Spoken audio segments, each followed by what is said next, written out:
اللہ تعالیٰ کی اس کائنات میں آپ کو ہر جگہ اختلافات نظر آتے ہیں۔ لوگوں کے چہرے، صورتیں، رنگ و روپ، صوت و آہنگ،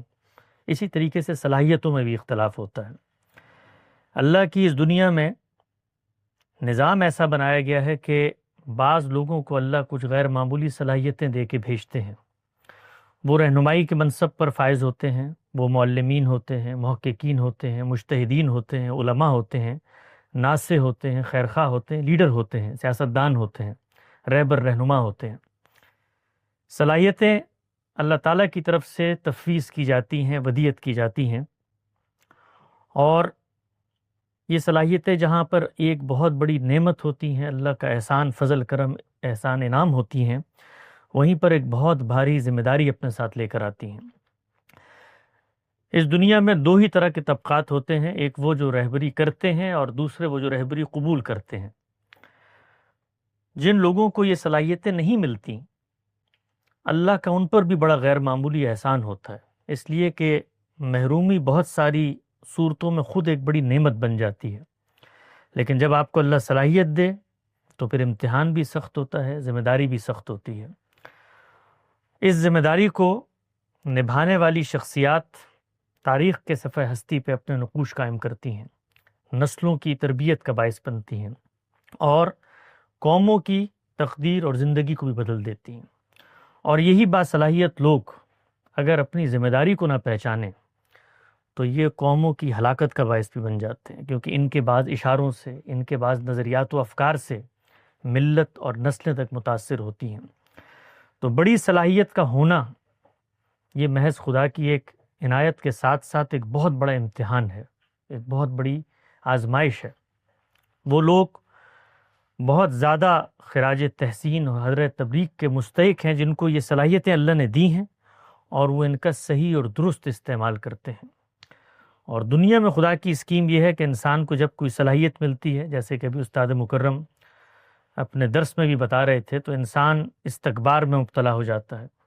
انسان اس صلاحیت کو اپنی برتری اور زام کا باعث سمجھ لیتا ہے۔ روئے زمین پہ اللہ تعالیٰ نے یہ کام جب پیغمبروں کی قوموں کے ساتھ کیا تو اس کی تاریخ بھی ہمارے سامنے ہے کہ جیسے ہی ان کو کوئی منصب ملا، کوئی صلاحیت ملی، کوئی برتری ملی، تو بجائے وہ اس کو اللہ کی نعمت سمجھ کے احساس ذمہ داری کے ساتھ اس کو ادا کریں، وہ اسی کو اپنے لیے باعث فخر اور تمرد اور تکبر سمجھ لیتے ہیں۔ تو ایسے لوگ جنہوں نے اپنی زندگی کو خلوص، جدوجہد، محنت اور محبت کے ساتھ لوگوں کی اور نسلوں کی تربیت کے لیے وقف کر دیا، وہ لوگ بہت غیر معمولی اہمیت کے حامل ہیں۔ اور ہماری کوشش اور خواہش یہ ہے کہ ایسے لوگوں کو دنیا کا تعارف بھی ہو، دنیا کو ان لوگوں کا تعارف بھی ہو، اور ان کی خدمات کو بھی سراہا جائے۔ بڑی محرومی ہوتی ہے کسی قوم کی، کسی ملت کی، اور پھر ان کے اجتماعی نظم اور اداروں کی، کہ وہ ان افراد کی قدر و قیمت کو نہیں پہچانتے۔ مادیت کی اس دنیا میں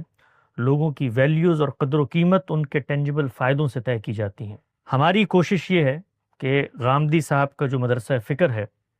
اس کے اندر امت کے ہر طبقہ فکر کے اندر جو بڑے افراد گزرے ہیں ان کی اہمیت کو دنیا تک پہنچایا جائے۔ چنانچہ جب آپ اس ادارے کے اندر داخل ہوتے ہیں تو آپ کے دائیں بائیں لگی تصویریں یہ پیغام دیتی ہیں کہ کسی بھی مدرسہ فکر میں تعبیرات کا اختلاف ہو سکتا ہے، نقطہ نظر کا تفاوت ہو سکتا ہے، لیکن امت کے تمام بڑے لوگ ہمارے محسنین ہیں، ہمارے مربی ہیں، اور ہم ان سب کی اسی درجہ عزت کرتے ہیں جتنا اپنے اکابرین اور اپنے بزرگوں کی کرتے ہیں۔ اور اس کے ساتھ ساتھ یہ پیغام بھی کہ ہم لوگ دین کے خدام کی حیثیت سے مذہب پر غور و فکر کے لیے مختلف اداروں میں جمع ہوئے ہیں، تو ان اداروں کے اندر بھی یہ اسپرٹ ہمیشہ کارفرما رہنی چاہیے ہے کہ ہم کوئی گروہی تعصب، کوئی مسلکی شناخت، کوئی فرقہ وارانہ برتری قائم کرنے کے لیے یہاں پر نہیں آئے، اور نہ ہم پہلے لوگ ہیں جو دین کی خدمت کے لیے اٹھے ہیں۔ یہ ایک تسلسل ہے، امت کی تاریخ کی ایک جاویداں، ایک زندہ، ایک درخشاں اور روشن تاریخ ہے جس کے تسلسل میں ہم کھڑے ہوئے ہیں۔ ہمارے اداروں کا بھی یہی مقصد ہے، ہماری تحریک کا بھی یہی مقصد ہے کہ اس وقت اگر ہمیں مدرسہ فراہی کے اصولوں پر اطمینان ہے تو اس کی ترویج کریں، دعوت کریں، لیکن اس کے ساتھ ساتھ تمام جو امت کا تاریخی علمی ذخیرہ ہے اس سے استفادہ کریں، اور لوگوں کو اپنے ذہنوں کو بند کرنے پہ مجبور نہ کریں۔ جو کوئی ہمارے ادارے میں داخل ہو اس کو یہ احساس اس کے اندر اجاگر ہو کہ ہم یہاں پر اپنے آپ کو کسی کا مرید، کسی کا مقلد اور کسی کا متاثر کرنے کے لیے نہیں آ رہے، بلکہ ہم تلاش حق کی جستجو کے مسافر ہیں، اور وہ حق اگر آج ہمیں غامدی صاحب کے افکار میں نظر آتا ہے تو اس تک اپنی رسائی کو ممکن کریں گے۔ کل اس پر تنقید ہوگی تو یہی ادارے انشاءاللہ انہی مجلسوں میں، انہی اداروں میں، انہی کے علماء ہم سب مل کے غامدی صاحب کے افکار پہ بھی تنقید کریں گے۔ ہم ان کو یا اس مدرسہ فکر کے کسی شخص کو معصومیت کے کسی درجے پہ فائز نہیں سمجھتے۔ تو یہ ہماری اس موومنٹ اور اس تحریک کا سر رشتہ ہے۔ اس میں افراد کی غیر معمولی اہمیت ہے، اور ان افراد کے افکار کو بھی انہی کرٹیکل پس منظر میں ہم